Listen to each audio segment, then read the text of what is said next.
Dyma'r myfyrdod ar gyfer Sul y 19 o Chwefror. Thema'r gwasanaeth heddiw yw y Gwynfydau, a maent i'w cael yn y Bregeth ar y Mynydd a draddodwyd gan yr arglwydd Iesu Grist. Yn ôl tystiolaeth yr Efengylau, gwyddom iddo lefaru fel un ag awdurdod Duw, ac i bobl dyrru wrth i miloedd i'w wrando arno yn y wyllysgar, a throi am adre gan ddweud wrth ei gilydd na lefarodd dyn erioed fel y dyn hwn. A da o beth yw atgoffa'n hunain o ymateb Pedr pan ofynodd Iesu Grist i'w ddisgyblion wrth weld y tyrfaoedd yn cilio. A dichwythau hefyd efallai am fy ngadael, a tebodd Seimon Pedr ef, arglwydd at bwy yr awn ni, a mae geiriau'r bywyd tragwyddol gen i ti, ac yr ydym wedi dod i gredu a gwybod mai ti yw sanct Duw. Nawr, mae rhan fwyaf o'n i'n gyfarwydd ar Gwynfydau, neu o leia'n gwybod amdanynt, ond tybed faint ohonom sy'n ei deall nhw mewn gwirionedd. Yr unig ceisiwn i'w wneud heddi yw egluro neges y Gwynfydau, a'i cymhwyso ar gyfer ein bywyd fel Cristnogion. Mae geiriau elfed yr Mynydd yn briodol iawn i bawb ohonom, araf iawn o'i fi ddysgu. Ond nid yw hynny'n rheswm dros ei galoni oherwydd yr un mor gwir yw'r geiriau amyneddgar iawn wyt ti. Yr ymadrodd cyffredin yn y Bregeth ar y Mynydd yw gwyn ei byd. Y gair groeg am gwyn ei byd yw macarios, a'i ystyr llythrenol yw ynys dedwyddwch. Ar y sail hyn, mae un cyfieithiad wedi dewis mor ddedwydd yn hytrach na'r ymadrodd gwyn ei byd. Mae'r hapusrwydd yma a'i gyfrinach yn ddwy hun, serenedd mewnol, parhaol. Nid yw'n dibynnu ar amgylchiadau allanol. Mae'n cynnwys yn ddwy hunan holl gynhwysion gwir hapusrwydd. A mae hapusrwydd dynol ar y llaw arall yn dibynnu ar yr amgylchiadau, arian, iechyd, gwaith, amgylchfyd, pleserau, teulu, ffrindiau, lwc dda. Ond pwy yw'r rhai sy'n wynfydedig ac yn ddedwydd ei byd?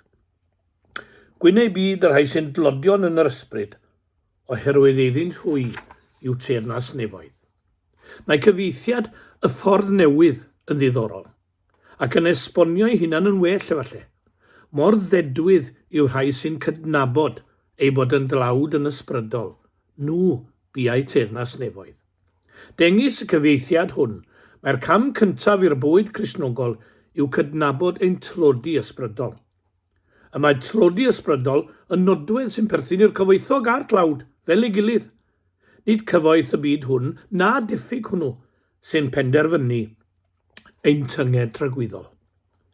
Yma i gyfoeth materol fodd bynnag ei beryglon amlwg, ac fe all chwant am drysorau'r llawr ein rhwystro rhag ceisio trysorau'r nef.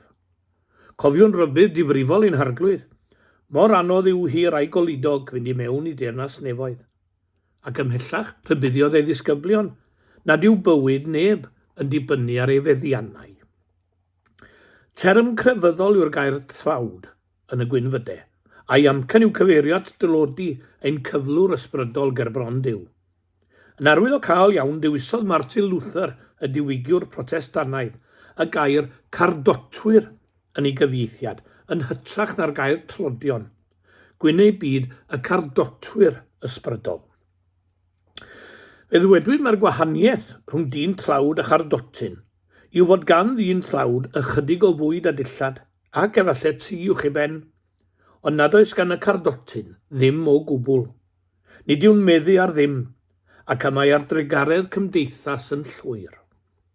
Yn Aramaeg y llefarodd yr Iesu, a dyma ystyr yn yr iaith honno, heb ddim o bethau'r byd. Rhoi ein hymddiriadaeth yn llwyr yn niw. Dywed Williams Pantycelyn, rydym yn eisiau oll i gyd. Ein cysur mawr yw fod Duw yn ei dregaredd yn ein derbyn fel gyrydym, ac yn barod i'n bendithio a gwledd ei gariad. Mynegir hyn yn hyfryd iawn gan yr Mynydd. Dyma gyfarfod hyfryd iawn, mae fi yn llwm ar Iesu'n llawn, mae fi yn dlawd heb feddu dim, ac yntau'n rhoddi popeth ddim. Ond nid gweld ei dlodi a'i angen yn unig yma'r gwynfydedig. Mae'r person gwynfydedig hefyd yn baradocsaidd yn galaru. Gwyn ei byd ar rhai sy'n galaru oherwydd ca'n twy ei cysuro. Mae'n hawdd cyfyngu ystyr ar adnod hon yn ormodol, a'i chymryd fel adnod cysur yn awr collian wyliaid. Mae'r efengil yn gysur, ond nid yn unig i'r rhai sydd wedi collian wyliaid. O fewn y Gwynfyd hwn, fe all galar olygu mwy nag un peth. Fe all olygu profedigaethau a gofidiau bywyd, ond hefyd mae galar yn gallu cynnwys tristwch a gofid o bob math, siom, methiant, colli gwaith, colli iechyd, pryder am rywun anwyl. Yn ei alar, mae'r Gwynfydedig yn ymostwng ger bron Duw mewn edifeirwch ac yn derbyn cysur nad yw Duw yn ei ddirmygu na'i gystuddio, ond yn ei ddiddannu a'i gariad. Mae'r Cristion yn galaru hefyd nid yn unig oherwydd ei gyflwr ei hun, ond oherwydd pechod ac angen y byd. Dyma yw pwyslais cyfieithiad Martin Luther, gwyn ei byd yr rhai sy'n dwyn galar y byd. Ar groes Calfaria dygodd ein harglwydd holl bechod a phoen y byd arno ei hun, ond nid ein braint ni yw cario'r groes a gwneud galar y byd yn alar ein unau. O droi at Iesu Grist, cawn ein rhyddhau o bob euogrwydd, ein puro o bob aflendid, tywelltu'r olew ar ein briwiau, a chawn brofi o ddedwyddwch ei anian ei hun. Dyna'r cysur a ddewir i'r galarus. Gwyn ei byd yr headdfyn, oherwydd can twy etifeddu'r ddeiar. O'r holl Gwynfydau, hwn yw'r anoddaf i'w ddeall ei egluro. Mae'r anhawster a gawn i ddeall yr adnod hon yn codio'r ffaith fod y gair addfwyn i lawer yn awgrym o wendid a meddalwch. Yn iaith wreiddiol y Testament Newydd, a mae'r gair addfwyn sy'n dod o'r gair Graig price, ystyr gwahanol. Mae'n cynnwys y syniad o dynerwch, gostyngeidrwydd, cwrteisi, concern am eraill a hunan ddisgyblaeth. Dywed Iesu amdano'i hunan yn efengil Mathew, addfwyn ydw ef a gostyngiedig o galon. Y rhai addfwyn yw rhai sy'n rhannu natur ac anian yr arglwydd Iesu. Mae'n wir hefyd, cofiwch, y defnyddiwyd y gair i ddisgrifio ceffyl gwyllt wedi ei ddoddi a'i ddisgyblu wisgo harnais, neu gyd defaid wedi ei fforddi i ddeall ac i fyddhau o'r chymyn ei feistr. Wel, ond i dyn wedi ei ddoddi a'i wareiddio gan rym gras Duw yw'r Cristion. Mae'r gair addfwyn yn gyfuniad o dynerwch a chadernid. Yr esiampl mwyaf a welodd ein byd erioed o dynerwch cadarn oedd yr arglwydd Iesu Grist. Yn ei farwolaeth ar groes Calfaria, gwelwyd cadernid ei berson yn gwrthwynebu holl alluoedd y fall, a gwelwyd hefyd ei addfwynder gwareddiedig yn ei alluogi ymatal rhag taro nôl. Mae yr ei addfwyn yn meddu ar amynedd, hunan ddisgyblaeth a gostyngeidrwydd. Cydnabod ein hangen am faddeuant a thrigaredd Duw yw man cychwyn crefydd. Cydnabod ein hangen i dyfu mewn gwybodaeth a doethineb yw cyfrinach aeddfedrwydd. Cydnabod ein dibyniaeth ar ein gilydd a'n hangen am gwmni a chefnogaeth yw amod cariad. Ni ellir byth orchfygu grym cariad, na diddymu gostyngeidrwydd, na gwahardd, tosturi a gwasanaeth. Mewn cyferbyniad, y mae'r trahais yn uchelgeisiol a'r hunan hyderus yn ymddangos fel pe baent hwy am etifeddu'r ddaear, ond tynged pobl rheibus a threisgar y byd yw diflannu yn y diwedd. Yn un o'i bregethau mae H.E. Fosdick yn dychmygu person yn y ganrif gyntaf yn gofyn iddo ei hun pa unau yr ymerawdr Nero neu Paul o Darsus fyddai'n effeithio fwyaf ar hanes y byd. Ei ateb ar y pryd fyddai'n Nero wrth gwrs. Ef oedd yr ymerawdwr.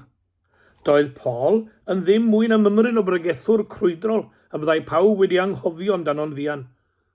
Ond beth fu dyfarniad hanes? Mae ateb H.G. Fosdick yn ddiddorol. Men today call their sons Paul and their dogs Nero. Mae hanes yn dangos mae'r addfwyn rai sy'n etifeddu'r ddaear. Nid yw'r trahais, ond yn ei ddinistrio. Y Gwynfyd nesaf yw gwyn ei byd y rhai sy'n newynu a sychedu am gyfiawnder, oherwydd yn can twy ei digon. Un o nodweddion pobl ddiw ym mhob oes yw ei bod yn dyhau yn newynu a sychedu, Nid am lwyddiant, cyfoeth a meddiannau materol iddynt eu hunain, ond am weld cyfiawnder yn ymledu, ac yn dwy'n gobaith a thegwch yn ei sgil i holl bobl anghennus a difreintiedig y byd. Does dim yn peryglu heddwch y byd, yn fwy na'r angyfiawnder a welir yn yr agendor enfawr rhwng y tlawd a'r cyfoethog, y caeth a'r hydd, y newynog a'r rhai sy'n benedigon, y rhai sydd yn dioddef yng nghanol rhyfel a therfysg, a'r rhai am ei bywydau yn gysurus a heddychlon. Cred y Cristion mae cyfiawnder Duw fel y datgyddwyd ym mherson Iesu Grist sy'n rhoi ergyd angheuol i bob hunan gyfiawnder o'n mewn. A dyna rydd diwedd rhyw ddydd i bob anghyfiawnder yn ein byd. Cofiwn eiriau'r bardd Waldo Williams, daw dydd y bydd mawr ar rhai bychain, daw dydd ni bydd mwy ar rhai mawr, daw bore ni wel ond brawdoliaeth yn casglu teuluoedd y llawr. Ni'n troi'n sydyn at y trigarog. Gwyn ei byd yr rhai trigarog, oherwydd cant hwy dderbyn trigaredd. Dyn caled, anynol yw'r dyn cyfian, nad yw hefyd yn drigarog ac yn dyner yn ei ymwneud â phobl. Mae dyn fel hynny a'i linyn mesur ar bawb yn barod eferniadaeth ac yn hunan gyfiawn. Mae'n hawdd llithro i'r math yna o feddylfryd. Y gamp yw bod yn ddigon cyfiawn i weld a chasau drygioni ac anghyfiawnder, ond bod yr un pryd yn ddigon trigarog i gyd ymddwyn â phobl yn ei gofidiau, a hyd yn oed i dosturio wrth y troseddwr. Wrth edrych ar y cymal am drigaredd, rhaid sylweddoli, nad cael trigaredd gan ein cyd-ddynion a olygyr yma, ond cael trigaredd gan Dduw. Wrth i ni faddau eraill, felly'r maddau i ninnau. Gwyn ei byd ar ei pur o galon, oherwydd cant hwy weld Duw. Medda'r esgob Kenneth Kirk ym mrawddeg gyntaf i gyfrol fawr The Vision of God. The purpose and final aim of human life is to attain to the vision of God. Dyna binacl uchaf ffydd, gweld Duw. Ac y mae'r Gwynfyd hwn fel ffenestr yn ein galluogi edrych drwyddi i ben y mynydd. Ie, yr rhai pur o galon yw'r rhai sydd wedi derbyn a gorseddu Iesu Grist yn ei calonnau, fel bod ei burdeb a'i sancteiddrwydd ef yn eiddo iddynt. Ar galon, yn ytrach na'r deall, y mae gweld ac adnabod Duw. Gellir dod i wybod am Dduw wrth glywed amdano, ond amod ei adnabod yw profiad ohono. Ac amod y profiad yw meithrin calon bir. Gwyn ei byd y tangnefeddwyr, oherwydd y cant hwy ei galw'n blant i Dduw. Mae'r gair a ddefnyddio yr Iesu i ddynodi tangnefeddwyr yn golygu mwy na heddwch. Mae'n golygu pobl sy'n ymroi i greu heddwch. Mewn byd rhanedig, lle mae'r rhyfel a thrais yn darnio cymunedau a bywydau gwir a gwragedd a phlant bach yn cael ei difa wrth y miloedd, y mae angen tangnefeddwyr. Pobl a thangnefedd Crist yn ei calon. Dyma blant Duw, a rhai sydd yn creu harmoni rhwng pobl a'i gilydd. Oes, mae tipyn o waith deall ar y Gwynfydau, ond mae'n amlwg fod angen i ni greu lle i'r arglwydd Iesu Grist yn ein calonnau. Os ef gaiff ei le, byddwn yn llawer tebycach o fyw y bywyd Cristnogol a dilyn egwyddorion, yr un roddodd ei einioes trosom. Mwyn ei enw. Amen. Arffennwn ni gyda gair o weddi. Diolchwn i ti yn tad am gyfle i fyfyrio ar neges fawr dy fab Iesu Grist. O arglwydd byd drigarog wrth ddim ac yn amyneddgar. Araf iawn i fi ddysgu amyneddgar iawn wyt ti. Mae dy ras yn drech na phecod, aeth dy ras am hennau di. Paid rhoi fyny, nes i'm gyrraedd trothwyr drws. Gwyn fyd ein cyd-gristnogion, mewn oes sydd yn troi cefn ar oedfa gwasanaeth. Gwyn fyd pregethwyr dy air, mewn oes sydd ddim yn gyfarwydd â Beibl na llyfr emynau. Gwyn fyd y bobl hynny sydd yn dilyn egwyddorion yr arglwydd Iesu. Trwy wasanaethu eraill, trwy ofalu am eraill, trwy osod dyheadau eraill, o flaen ei dyheadau hunain. Yn enw ein gwaredwr Iesu Grist. Amen.